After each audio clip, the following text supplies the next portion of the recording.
Hi, my name's Barry Crampton. Just going to give you an update on my Citroen AME stroke rejection and how it's coming on. Again, I'd like to make it clear, I really don't want to reject it. So the crack doesn't seem to be getting any worse, which is a good thing. That's there. But on the outside, there seems to be more marks coming.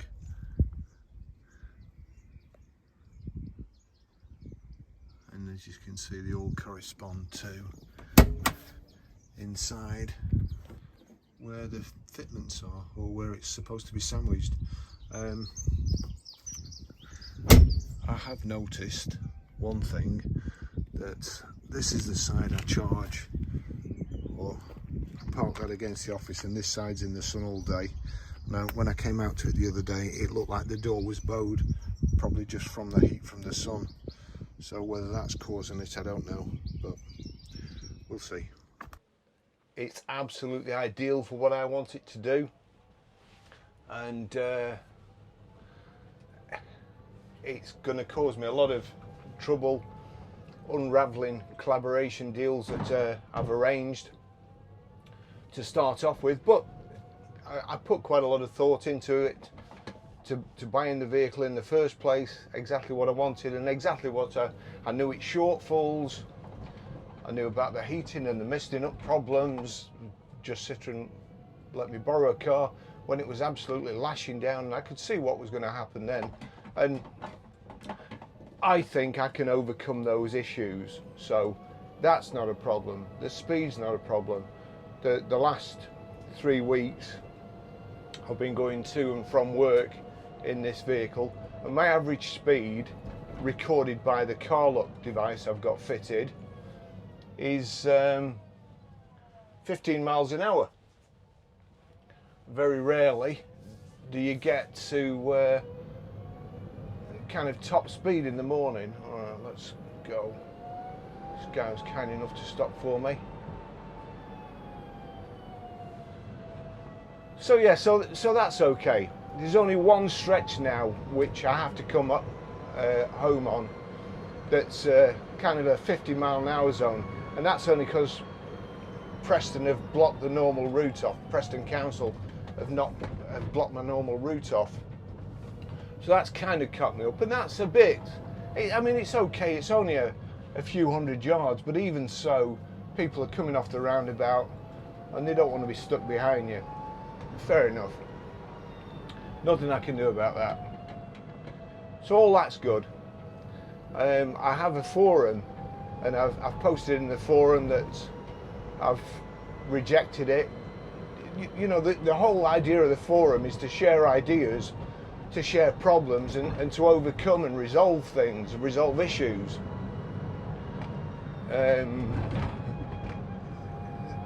Somebody said last night, the door's cracked, as you probably know.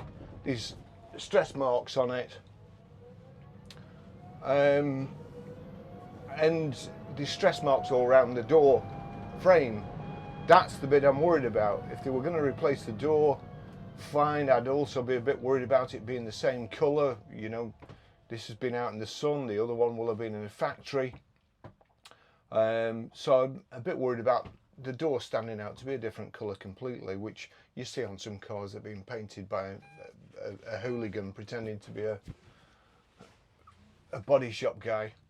So that worries me.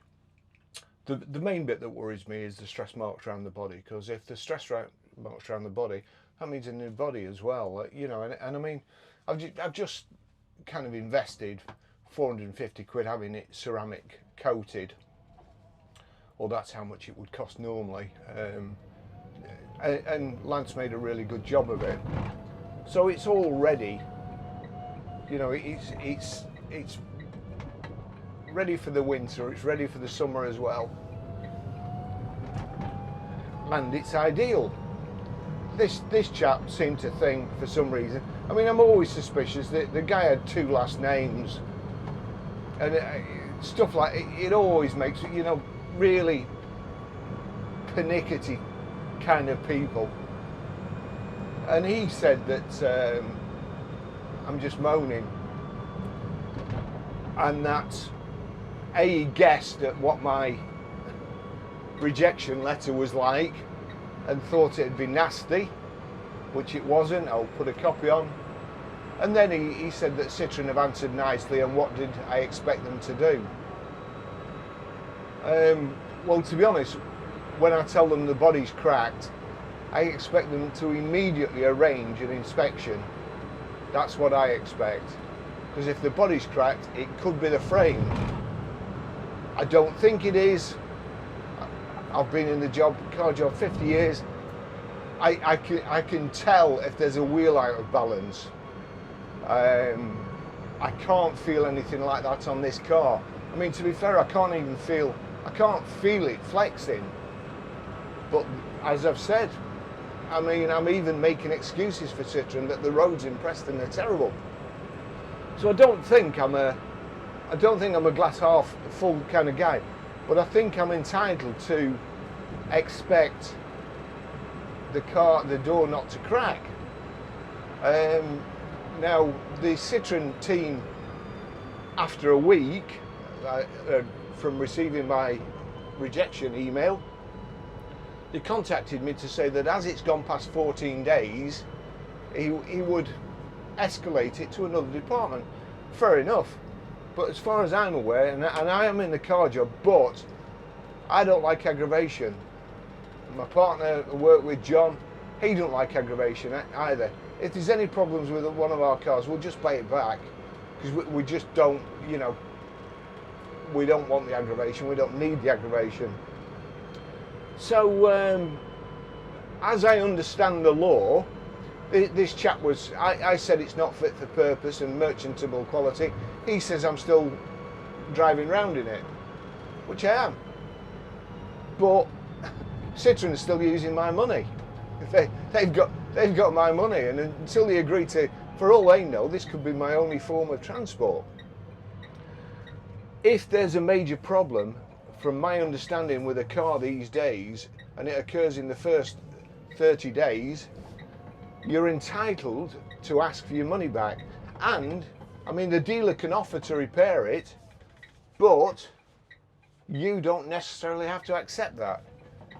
If you think it's a lemon and you're not happy and you think it shouldn't have happened, as far as I know, I think you're entitled to reject it. Right, now this could be difficult.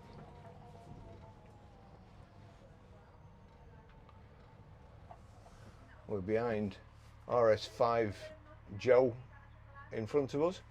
So yeah, so I think I'm entitled to reject it as of merchantable quality. If Citroen examine it and prove to me there's nothing wrong with it and it's not going to happen again, I'm over the moon with the vehicle. I really am. I am not a moaner.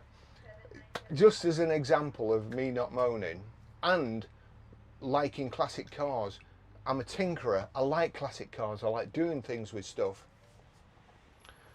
Now, me and my girlfriend went on holiday to Sorrento, and I love the Alfa Romeo Spider, the Duetto. Love it.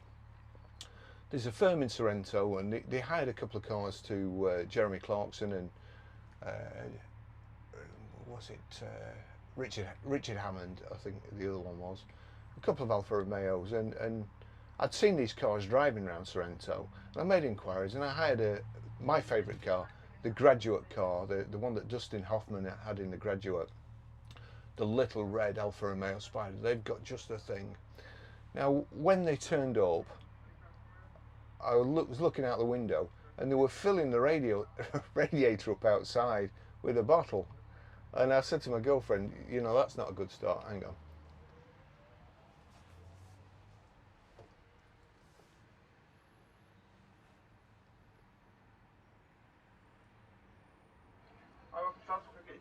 Hi, could I have a large extra shot cafe latte, blonde roast as well, and I have my own cup. What was that, sorry? So it's an extra shot latte. Blonde roast. Blonde roast. And your own cup. I have my own cup, yeah. Yeah, no problem. Thank you. That's for you. Ta. Alright, what's next, yes, so that wasn't a good start. So anyway, we set off. Car's lovely. Synchro had gone on second. Couldn't change into second properly.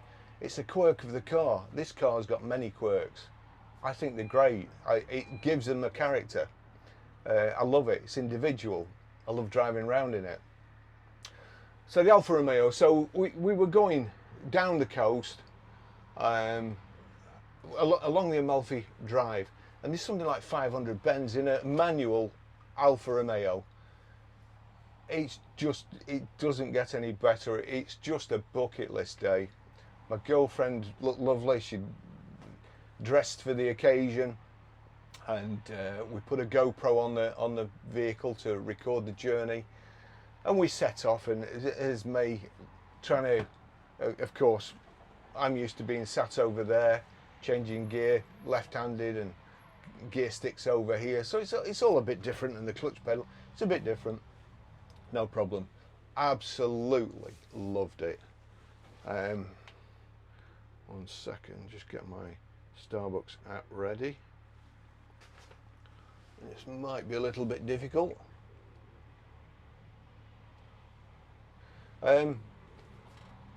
Anyway, we got to where we wanted to go, up the coast, and then we turned back. And just as we turned back, overheating, the warning light came on. So I stopped. I couldn't get the radiator cap off. I could see there was a slight leak, but I couldn't get the radiator cap off.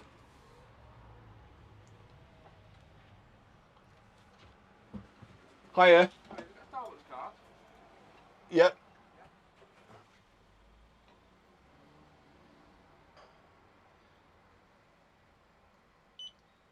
Thank you. Yeah, so it's overheating. It was red hot, couldn't get the thing off, so we stopped and let it cool down, but I couldn't get any more water in the radiator. There was nothing in the car. We were in t-shirts, got nothing to put over the radiator cap, as I say, it was red hot. So we let it cool down, and I decided that rather than going back up the Amalfi Coast, up the drive, I would go along the motorway, but take it easy, because then you're getting more airflow through the car at the front, and you're not stuck behind traffic, you're not queued up in traffic, so it's getting a nice airflow. So that was my plan. It worked pretty good. However, brilliant. Thank you so much.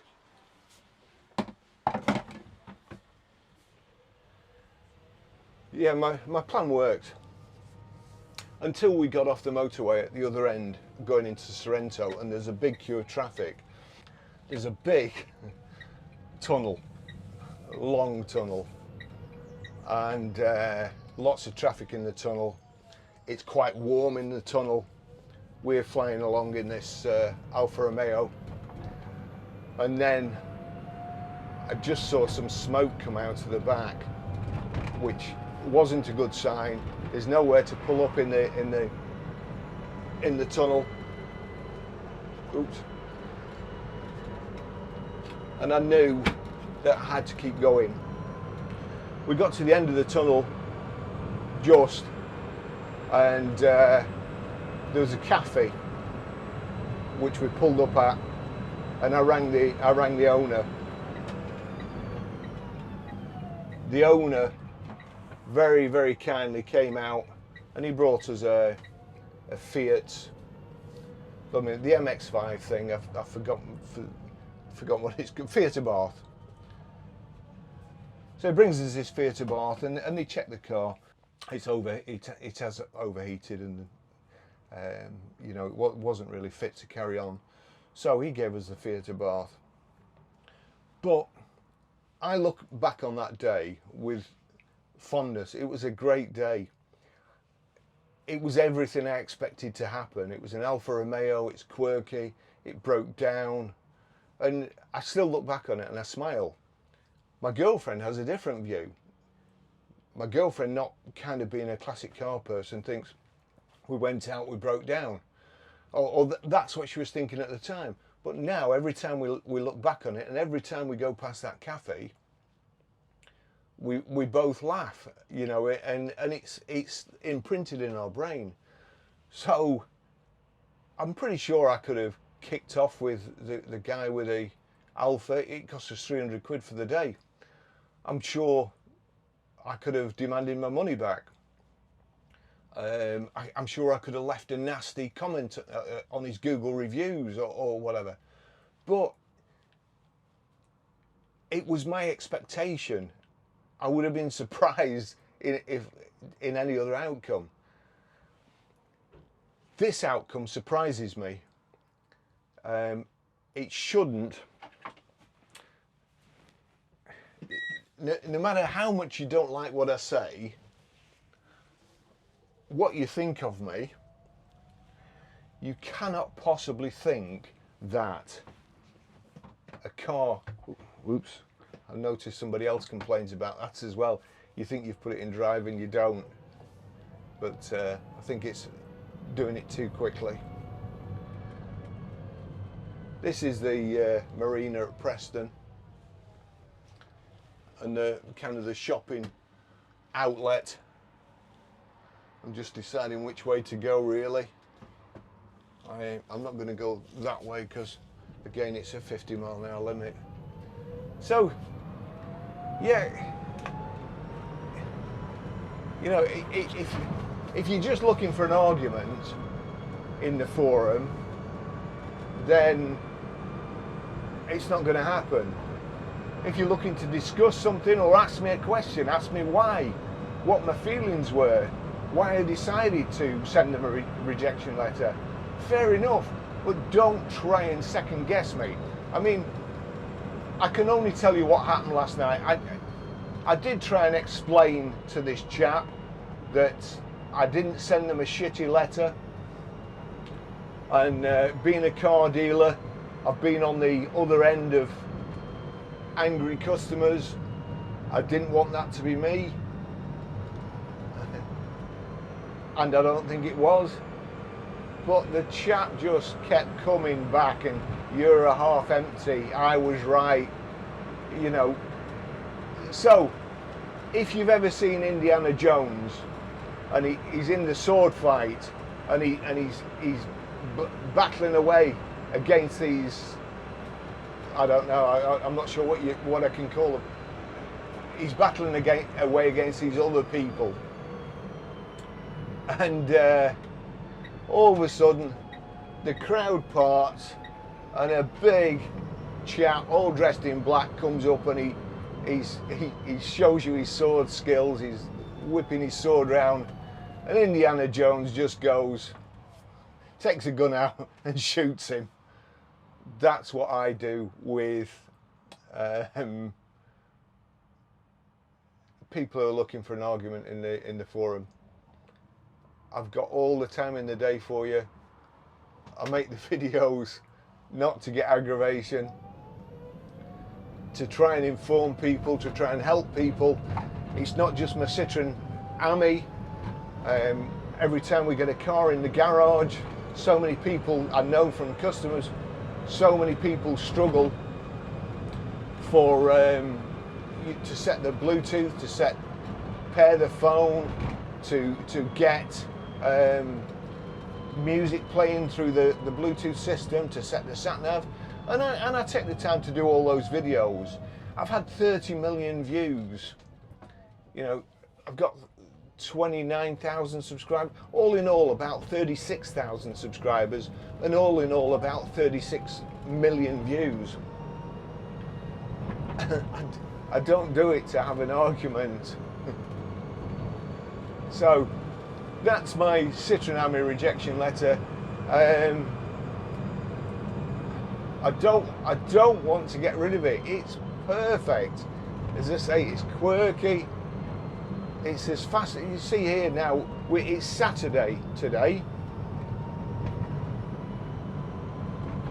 Just Citroen's just there, and just Hyundai, where I got it from. They've been brilliant, absolutely brilliant. And I also now believe that the online debacle, the ordering online, which I think if you order online, I'm pretty sure you've got 30 days to reject anyway, but you know, it's not something I do. It's not like I've researched it. I've never needed to do it before. So I'm pretty sure that now Citroen have realised that online sales don't work. It's been a catastrophe for the customer and for poor old Willis in the AMI centre, who I would imagine, he only sounds young, but I would imagine he's got lots of grey hair now that he didn't have before the AMI was launched in the UK. So now you can go into your local dealer, and I think they have a special number, or perhaps even on the internet, to order a Citroen AMI for you and control the sale. That's the way to do it. Apart from that, honestly, the car brings a smile to my face. Petrol cars bring a smile to my face. EVs don't bring a smile to my face. This one does. I can actually thoroughly recommend it. I want one. I don't know how much or how I can make that clear. I'm not rejecting it for YouTube views, likes, sad face emojis, to be clever, to look smart, to get one over on Citroen. I don't know what reasons people think I could be rejecting it for. But I'm rejecting it because the body's cracked. That's the only reason. It's not too slow. The range is fine. I knew about the misting problem, and I have got the Webasto heater which will be fitted, and I will sort it. I've changed my mind on a few other things. I do actually like the kind of solitude in the vehicle, as opposed to listening, you know, answering the telephone.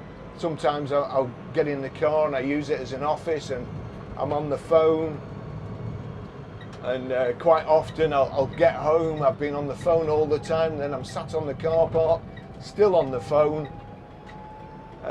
Whereas in this, I just, you know, I see people smiling, I see people waving, and if anything, it cheers me up. You might not know, but it cheers me up. Yesterday, I had a chap. We have a chap goes by, and he has a disability scooter, and he's done it up. He's got ape-hanger handlebars on it. He's got fake exhausts on it. He's got his own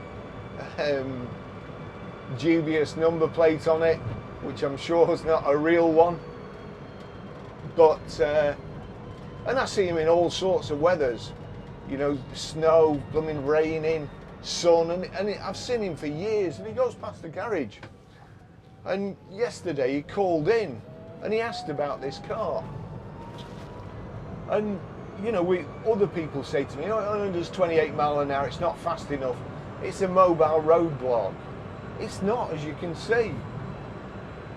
This chap's Motability scooter, when I told him this does 28 miles and it has a 45-mile range, and it's actually cheaper than a mobility scooter, he was well impressed. He said, oh, why? He says, this only does 8 miles an hour. I get soaked. You know, so it's all a matter of your perspective. What you're used to. If you're used to being walking in the rain or stood at a bus stop, this is luxury.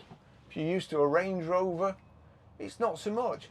But if you go past all that, the comfort issues, so I said I'm going to get leather seats in it. Well, I am.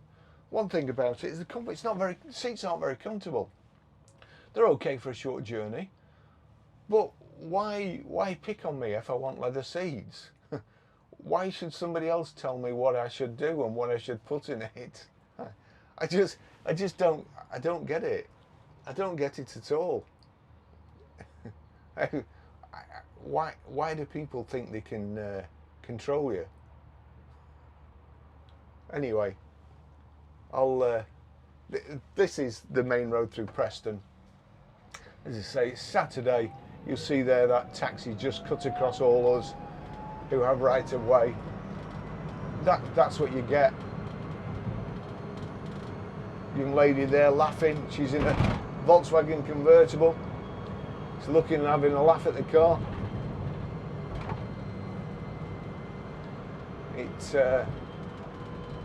It makes a lot of people's day. Everybody, you know, we've got a forecourt full of Range Rovers, Jags, BMs, Mercs, Audis, and the one thing that people look at on our forecourt is this: nobody ever stops anymore. It's all done on the internet. People who are walking past stop and look at this and come in. I can hear something somewhere. Oh yeah, siren here.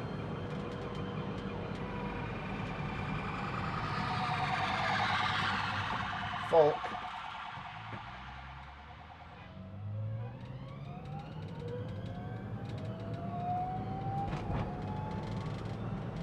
I was expecting him to pull over, not just stop there.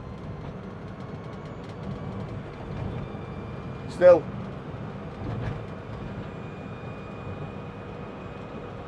I don't think my expectations on the human race could be any lower at the moment.